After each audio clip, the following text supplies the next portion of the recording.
1, 2, 3, 4. I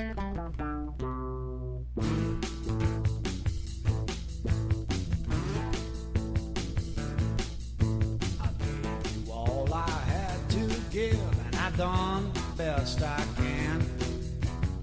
So now it's up to you to finish what I began. Yes, I will always love you, and I'll be there just for you. So in all that you do, my child, to yourself you must be true. So promise me that you will fight for what it is that you believe. No matter what you do in life, it's in the giving that you'll receive. Wherever the road may take you, those you meet along the way, promise me that you will count your blessings every day. And once again, a very good day or morning or evening to you whenever you happen to catch this. I am Jason Hawes, back again on American Faith Today, ready to do another podcast. And as always, very, very thankful that you are here with me. It is much appreciated that you take time out of your day, out of your schedule, to spend 45 minutes, which isn't an insignificant amount of time, out of your day and out of your life to listen to this, to comment on it when you do, to like it on Facebook or wherever, and especially those who even go that extra mile and maybe share it with someone else. That is appreciated almost beyond words. And doing a little bit of a quick turnaround here, actually, on these podcasts, as it wasn't that long ago, I believe about a week or a little less than a week ago, that I had recorded and uploaded the most recent one, which was a Bible study on idolatry. It is still available on the Spreaker network. If you can't find it there and would like to listen to it, please do get in touch with me if you would really like to give it a listen, and I will certainly provide that for you. But we have had quite a bit that has happened and continues to happen this week. And I mentioned it was a quick turnaround on these podcasts. It actually was going to be an even quicker turnaround, because I had originally maybe looked at doing one of these. I can tell you it's Saturday evening, early evening, October 12th, 2019, as I'm recording this. I had maybe looked at doing this on Thursday, but things were not really coming together for me as far as what I thought was definitively going on. And keep in mind, when I say that, it is just opinion and theory. But it wasn't really coming together in my head for me to, I felt like, adequately present this topic, and I will throw a couple other topics in there if time allows, but to present this topic to you. And then it did flow last night, just by even really reading not even one article or one post, but just a snippet of one, in which it was kind of that eureka moment where it's like, of course, that's what it's about. And I think I probably maybe always knew it in the back of my head somewhere, but that just kind of unlocked that door to where it's like, yeah, this totally makes sense. And at the same time, me being me, I tried to record one of these last night. I'd gotten almost completely through the thing, and it's like, I haven't left enough time for myself. So I scrapped it, and here we are still trying to get in what I can get in, and I don't know that I'll get everything in. But that being said, I want to talk about certainly what's happened here in Syria, what is going on in Syria. I want to touch on, if I may, if time allows, some of this still impeachment inquiry stuff and things involving Ukraine. And just because, from my perspective anyway, and maybe for some of you as well, it never hurts to have a reminder and a refresher on just maybe what Donald Trump is about and who's behind him and who's propped him up, who continues to support him. I'll try to touch on that as well. But I'm sure you know what's happened in Syria. That the President of the United States, Donald Trump, had made this announcement that he was going to be withdrawing our troops from Syria. And keep in mind, I do not believe that he's even to be trusted on this, and I'll get into that as much as I can in the relatively brief amount of time that I have to do it. But just a reminder even that this is now the second time that he has said that he is pulling back from Syria. He first said that he was going to do this, or made the decision to do this, in December of last year. And it did not happen. He changed his mind, he reversed course. And unfortunately, this, like everything else, is just being handled in such a partisan manner. And I gave an example of that when I came across something that I posted on the American Faith Today Facebook page yesterday afternoon, or yesterday morning, I believe, Friday morning, the 11th. And I know, there were some people who had said had seen it, and there was one person who responded to it who basically agreed with me. But I posted something from a blog, I believe it's called Anti-Neocon Blog or something like that, in which the person chose to criticize, as he put it, I believe it was a he, the neocons and the liberals for getting on Trump's case over his announcement that he wanted to pull out of Syria, that the defense being he was just trying to clean up, this person's defense of Donald Trump being he was just trying to clean up one of Obama's messes. Here's the thing, though. We can go back certainly since 9/11, which takes in 3 presidencies.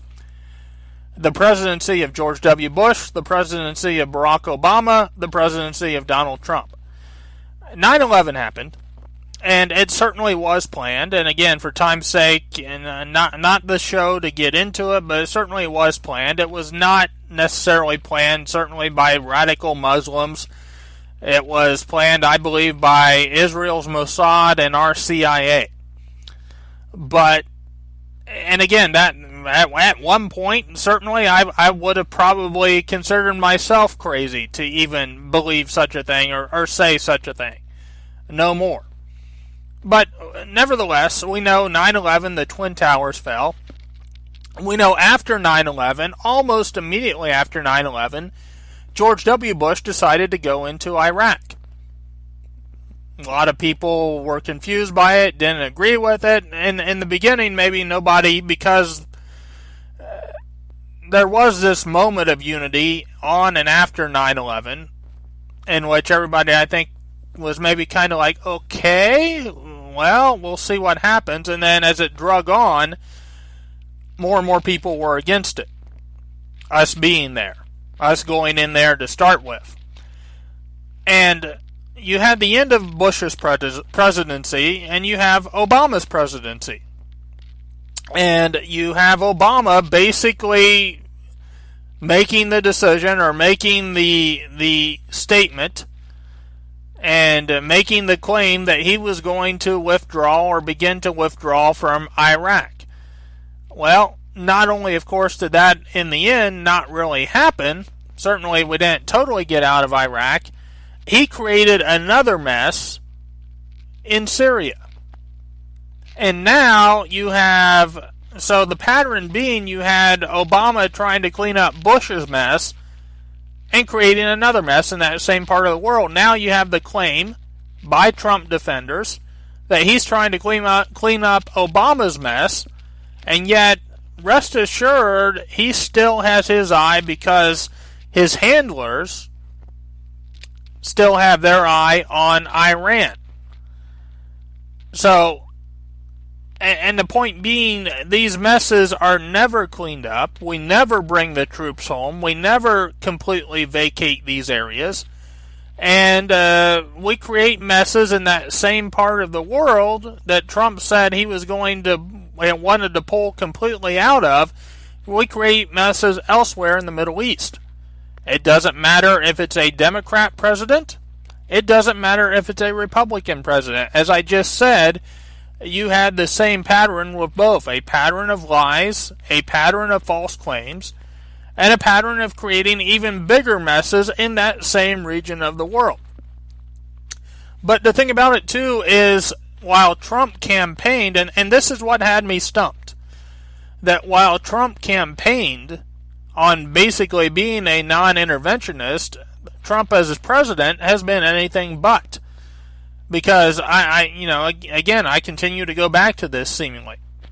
When having the opportunity to disengage ourselves and detach ourselves from the support of the failed, huge, catastrophic mess and humanitarian crisis that has come about from Saudi Arabia and their military activity and military actions in Yemen, when Congress put that on the president's desk, he vetoed it and said, no, we're going to continue to support them. We're going to continue to provide weapons to them. We're going to continue to provide strategy to them, resources to them. And I will say Congress probably, if memory serves, could have overridden that veto. They did not. So they don't have clean hands in it either. But the point being, he had an opportunity to draw back from the Middle East there. He did not. When the Saudi Arabian oil fields were attacked, certainly I have no doubt, not by Iran, but Iran getting the blame, he could not get our troops to Saudi Arabia fast enough. In fact, he tweeted out basically that he was just waiting for word from the Crown Prince or from the Saudi royal family on what to do, and that we would have troops there to support them. So he has been far from non-interventionist. He has been far from, America first, or not being the policeman of the world, or not meddling in a part of the world in which, if we do so, will destabilize or further destabilize the region. He's been all too willing to intervene in the Middle East. So it did strike me even as odd, because I wondered why now and where's it coming from.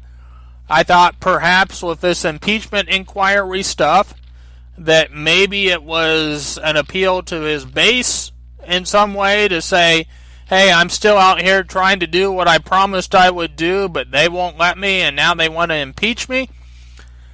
I thought that maybe, inasmuch as though he is controlled by them, though he is in league with them, he is still a petulant, temperamental child, essentially. And I thought maybe even, that him facing this impeachment inquiry, that maybe in his mind, he looked at it as, Israel, I thought you guys had my back. I thought you were going to protect me. If you're not going to do that, I'm pulling out entirely. And at the same time, I wasn't taking him at his word either. But I wasn't sure initially when it happened and when the announcement was made. Why now? Where was it coming from? What was the motivation? I looked on the internet to see if anybody had any, inside sources or information to share. I did not see it initially, and I still can't say I've seen that, but this is where it all came together for me, and it hit me like a ton of bricks. From veteranstoday.com. Now, let me say up front, anything that I link on from Veterans Today on Facebook, it's not going to work. Facebook considers it to be fake news, inflammatory, I don't know, a hate site or whatever. Probably an anti-Semitic site. So they just block it. There are ways around that.